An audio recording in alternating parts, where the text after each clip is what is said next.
تو یہ سبق ہے آج کے حکمرانوں کے لیے۔ اصل لازم تو یوں تھا، یعنی جب توہین کی خبر پہنچی تو مسلمانوں کے میزائلوں کا رخ فرانس کی طرف ہو جاتا، فضائی حملہ کرتے، یعنی اس طریقے کے بعد کہ یا تو صرف جو گستاخ ہیں وہ ہمارے سپرد کرو، اور اگر تم وہ سپرد نہیں کرتے، ان کو پناہ دیتے ہو، تو پھر پورے ملک کے خلاف ایکشن لیا تھا حضرت صدیق اکبر رضی اللہ تعالی عنہ نے۔ تو آج اگر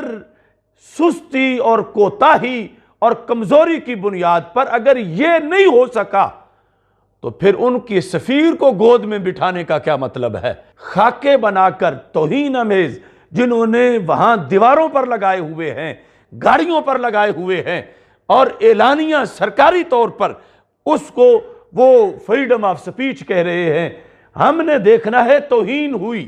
ہم نے یہ نہیں دیکھنا کہ ان کی یہ اصطلاح کیا ہے۔ تو ویسٹ اس کو فریڈم آف سپیچ کہہ رہا ہے، لیکن ہمارے نزدیک یہ توہین رسالت ہے۔ ہم حکم توہین رسالت کا جو 100% حکم بنتا ہے وہ لگائیں گے، اور مسلم امہ کی حکمرانوں پر یہ لازم ہے جو حضرت صدیق اکبر رضی اللہ تعالی عنہ نے کیا۔ نسب الرایا کے اندر ہے حضرت سیدنا صدیق اکبر رضی اللہ تعالی عنہ کا مقدس زمانہ تھا، توہین رسالت کا ایک مسئلہ بن گیا۔ 452 صفحے پر اس نسب الرایا میں یہ بات موجود ہے۔ حضرت حذیفہ بن یمان رضی اللہ تعالی عنہ کو رسول پاک صلی اللہ علیہ وسلم نے اس علاقے میں بھیجا ہوا تھا، عمان کے علاقے میں، کہ وہاں تعلیم بھی دیں، اور پھر جو اسلامی احکام ہیں کہ زکوٰۃ، عشر وغیرہ، یہ بھی انہیں حکم دیں اور ان سے وصول کریں زکوٰۃ۔ جب رسول اکرم صلی اللہ علیہ وسلم کا وصال ہو گیا، فلما توفی النبی صلی اللہ علیہ وسلم مانعوا الصدقۃ، تو وہ لوگ جو تھے عمان والے، انہوں نے زکوٰۃ دینے سے انکار کر دیا، وارتدوا، اور مرتد ہو گئے۔ فدعاہم حذیفۃ الی التوبۃ، حضرت حذیفہ رضی اللہ تعالیٰ عنہ نے ان کو توبہ کی طرف دعوت دی۔ ابو، انہوں نے توبہ سے انکار کیا، اور ساتھ یہ ان کی بدبختی تھی کہ انہوں نے توہین رسالت کی۔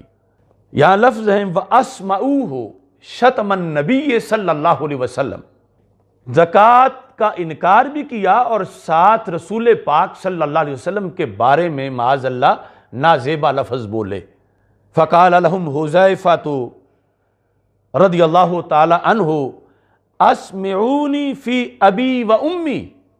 ولا تسمعونی فی النبی صلی اللہ علیہ وسلم، فرمایا میرے ابا جی کو گالی دے لو، میری امی کو گالی دے لو، میرے نبی کو گالی مت دینا۔ فابوا الا ذلک، وہ باز نہ آئے۔ فکاتب حذیفۃ الی ابی بکر رضی اللہ تعالی عنہ، حضرت حذیفہ بن یمان رضی اللہ تعالی عنہ نے امیر المومنین حضرت صدیق اکبر رضی اللہ تعالی عنہ کو خط لکھا کہ یہاں یہ معاملہ ہے کہ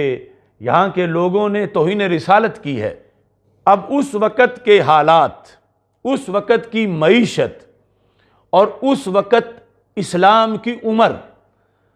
آج تو 14 صدیوں سے زائد وقت گزر چکا ہے، تو حضرت ابو بکر صدیق رضی اللہ تعالی عنہ کو جب یہ پیغام پہنچا تو آپ نے یہ نہیں فرمایا کہ انہیں کوئی ایجوکیٹ کرو، انہیں کوئی آیات سنا کے انہیں کوئی سمجھاؤ کہ یہ کتنا بڑا جرم وہ کر رہے ہیں اور ایسا وہ نہ کریں۔ جب حضرت صدیق اکبر رضی اللہ تعالی عنہ کو خبر پہنچی فاغتاظ غیظا شدیدا، تو حضرت صدیق اکبر رضی اللہ تعالی عنہ کو حد درجہ غصہ آیا۔ وَأَرْسَلَ إِلَيْهِمْ إِكْرَمَةَ ابْنَ أَبِي جَهْلٍ فِي نَحْوِ 2000 من المسلمین، ابو جہل کا بیٹا جو مسلمان ہو چکا تھا حضرت اکرمہ رضی اللہ تعالی عنہ، ان کو 2000 سپاہی دے کر بھیج دیا حضرت صدیق اکبر رضی اللہ تعالی عنہ نے ناموس رسالت پہ پہرا دینے کے لیے، یعنی فوری رد عمل۔ یعنی اس وقت کتنی تقسیم تھی فوج، شام کے محاذ پر خود مدینہ منورہ کے گرد و نواح میں مرتدین، منکرین زکوٰۃ اور مدعیان نبوت کے خلاف جنگیں، لیکن اس مسئلہ کے لیے فوراً حضرت صدیق اکبر رضی اللہ تعالیٰ عنہ نے 2000 کا لشکر جو ہے وہ بھیجا۔ حضرت حذیفہ پہلے ہی وہاں تھے، یہ لشکر پہنچا تو جاتے ہی حملہ کر دیا ان پر، فقاتلوہم،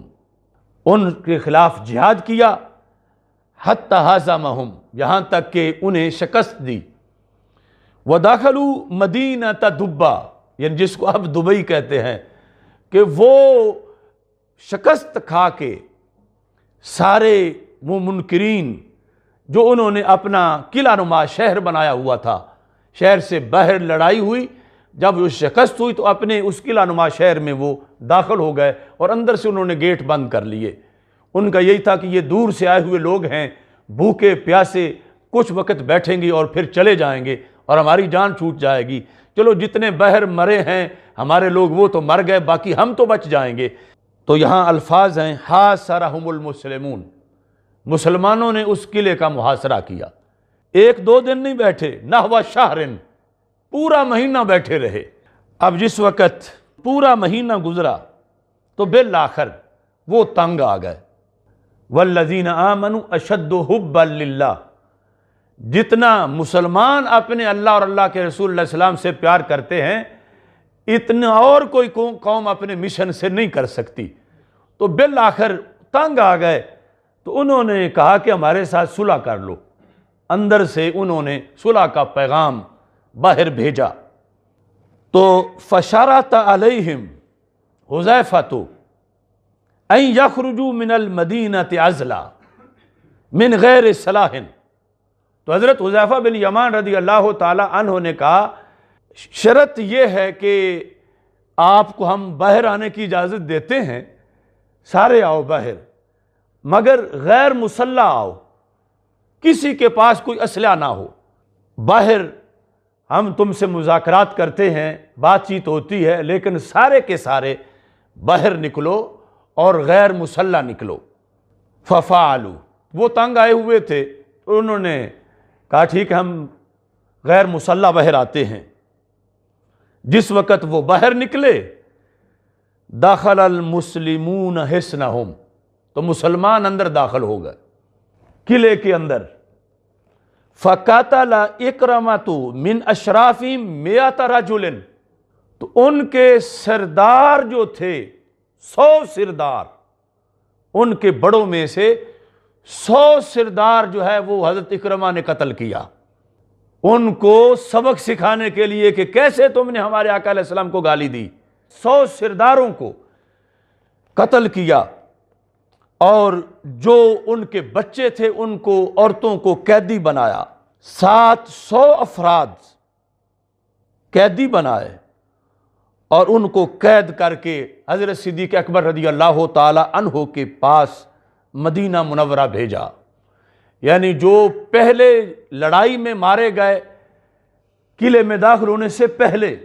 وہ ایک علیحدہ بہت بڑی تعداد تھی، پھر قلعے کے دروازے کے کھولنے کے بعد جب باہر آئے تو ان کو قتل کیا، اندر جا کر قیدی بنایا عورتوں کو اور بچوں کو۔ اور یہ معاملہ کیا تھا؟ وہی آج جس کے لیے اس وقت کے مسلم حکمران ٹس سے مس نہیں ہو رہے، اس وقت کی اسلامی سلطنت کے تاجدار تھے حضرت صدیق اکبر رضی اللہ تعالیٰ عنہ، مسائل میں گھرے ہوئے تھے، نہ اتنی بڑی فوج تھی، نہ اتنا پیسہ تھا، نہ انتظامات تھے، مگر انہوں نے سمجھا کہ تحفظ ناموس رسالت کا کام سب سے پہلے کرنا ہے، کہ جنہوں نے ہمارے آقا صلی اللہ علیہ وسلم کو گالی دی ہے ان کے مقابلے میں جانا ہے، کہ فرانس پر حملہ کیا جاتا، جو گستاخ تھے وہ مارے جاتے، جو مقابلے میں آتے وہ بھی مارے جاتے، اور وہاں کے باقی جو امور تھے اس کے لحاظ سے یعنی جو جرم میں شریک تھے ان کو قیدی بنایا جاتا، عورتوں کو اور بچوں کو۔ یعنی یہ کام نہ کرنے کے والے جو ہیں وہ آگے پھر ان سے محبتوں کے پروگرام بنائے ہوئے ہیں، اور سفیر کے لحاظ سے ہمیں سبق پڑھانا چاہتے ہیں